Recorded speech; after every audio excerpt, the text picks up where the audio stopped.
ضامن ہو جائیں، صرف 20,000 کی رقم ہے،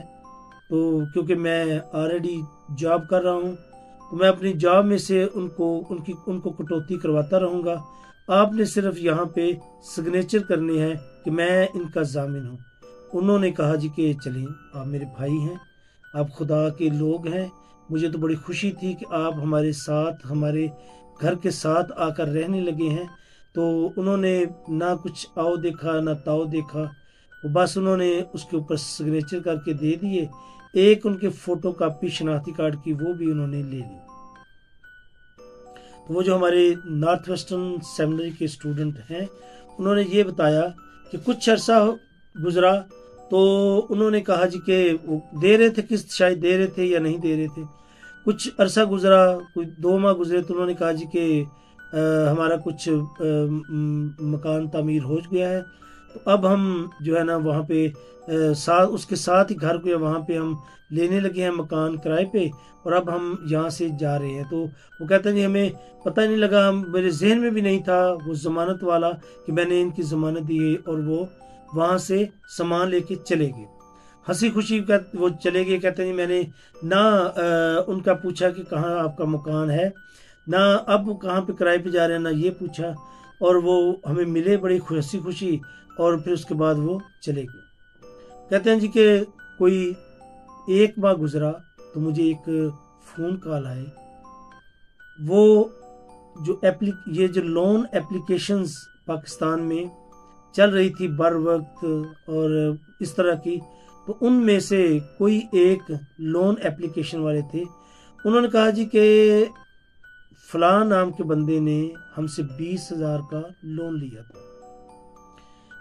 اس نے 3 ماہ سے صرف تھوڑے سے پیسے جمع کروائے ہیں، اور ہمارا لا یہ ہے، رول یہ ہے کہ ہم جو پیسے نہیں جمع کرواتا ہم اس کے اوپر اس کو جرمانے کے طور پہ اس کی انسٹالمنٹ جو ہے وہ اس کو بڑھاتے رہتے ہیں، لہٰذا وہ 20,000 کے اب 45,000 ہو گئے ہیں،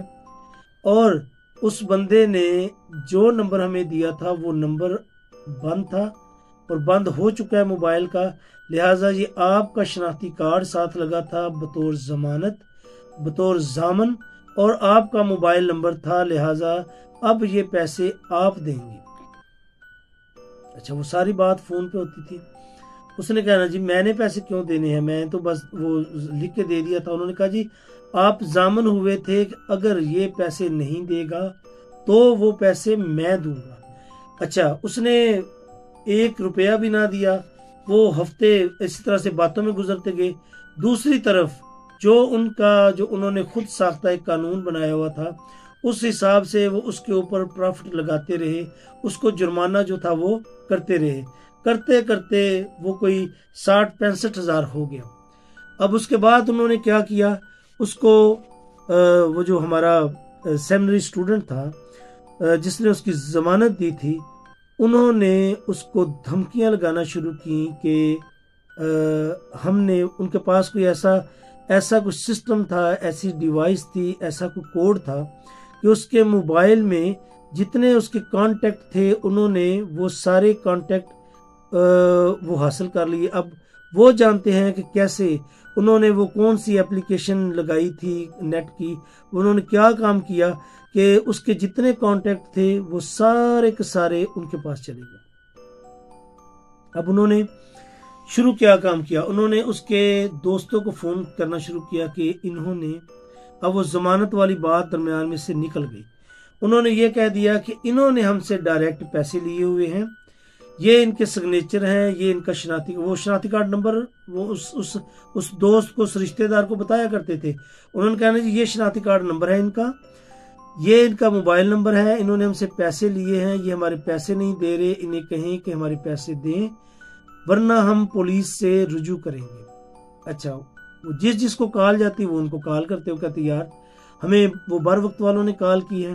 ہمیں انہوں نے کہا جی انہوں نے پیسے ہمارے لیے ہوئے ہیں۔ اس نے کہا جی اس طرح سے کر کے میں تو ان کا ضامن بنا تھا، وہ اب یہاں سے چلے گیا، میں نے پیسے تو نہیں لیے۔ وہ کرتے کرتے وہ 1.5 لاکھ تک، وہ باتوں میں ان کے چند ماہ میں 1.5 لاکھ تک روپے انہوں نے بنا دیے۔ اب اس کے بعد انہوں نے جو پروسیس شروع کیا وہ اس کے سسرال میں اس کی بیگم کے بھائیوں کو، اس کے سسر کو، اس طرح سے اس کے رشتہ داروں کو بتانا شروع کیا، اس کو بے عزت کرنا شروع کیا کہ اس نے یہ کام کیا ہوا ہے اور ہمیں پیسے نہیں دیتا۔ پھر وہ کہیں جی ہم نے پولیس کے پاس جانا ہے، کرا کے اس نے اپنی گھر کی چیزیں بیچ کے انہیں پیسے دیے، اور یہ سارا کچھ کرنے کے بعد وہ جب میری ان سے بات ہوئی تو وہ مکمل طور پر کرائسس میں تھے، اور وہ کہتے ہیں کہ وہ جب جو پیسے میں نے دیے ان کا کوئی ٹائم تھا کہ 12 ماہ ہو جائیں گے تو پھر اتنا پروفٹ وہ لینا شروع کریں گے۔ وہ کہتے ہیں جی کرتے کراتے تقریباً 2.5 لاکھ روپیہ میں نے ان کو دیا، 2.5 لاکھ روپیہ وہ چیزیں بیچ بوچ کے، کوئی زیور، کوئی موٹر بائک، کوئی اس طرح کی چیزیں بیچ بوچ کے انہوں نے 2.5 لاکھ ان کو دیا۔ اب کی یہ کنڈیشن ہے کہ پھر پیسہ کمانے کے لیے انہوں نے کسی ایجنٹ کو پیسے دیے، اور وہ اب دبئی میں ہوتے ہیں، وہاں پہ کہیں جاب کرتے ہیں تاکہ وہ سارا نقصان جو ان کا ہو چکا اس کو گھر سے باہر رہ کر کمائی کر کے پورا کر سکیں۔ تو یہ ہے جو ضامن ہوتا ہے بیگانہ کا، اس کا یہ انجام ہوتا ہے۔ اور جب ہم یہ چیزیں دیکھتے ہیں اور یہ چیزیں ہمارے عزیز و اقارب کے پاس سے ہو گزرتی ہیں تو پھر ہمیں پتہ چلتا ہے کہ واقعی خدا کا کلام سچا اور برحق ہے، اور یہ کلام جو ہے یہ اب بھی پورا ہوتا ہے، اور ہم سب سمجھنے میں دیر کرتے ہیں، لیکن جو بھی خدا کا کلام کہتا ہے وہ ویسا ہی ہوتا ہے۔ تو ہمیں کبھی کسی بیگانہ کا ضامن نہیں ہونا چاہیے۔ ایسا نہ ہو کہ خدا جو ہے وہ ہمیں اس کی سزا دے۔ ہمیں سیدھے ایک صحیح سچے مسیحی کی طرح اپنی زندگی گزارنی چاہیے۔ خداوند آپ سب کو اور مجھے اس کلام کے وسیلہ سے برکت دے، اور شریر اور ضامن اور بیگانہ لوگوں کی ضمانت سے ہمیں بچا کر رکھے۔ آمین۔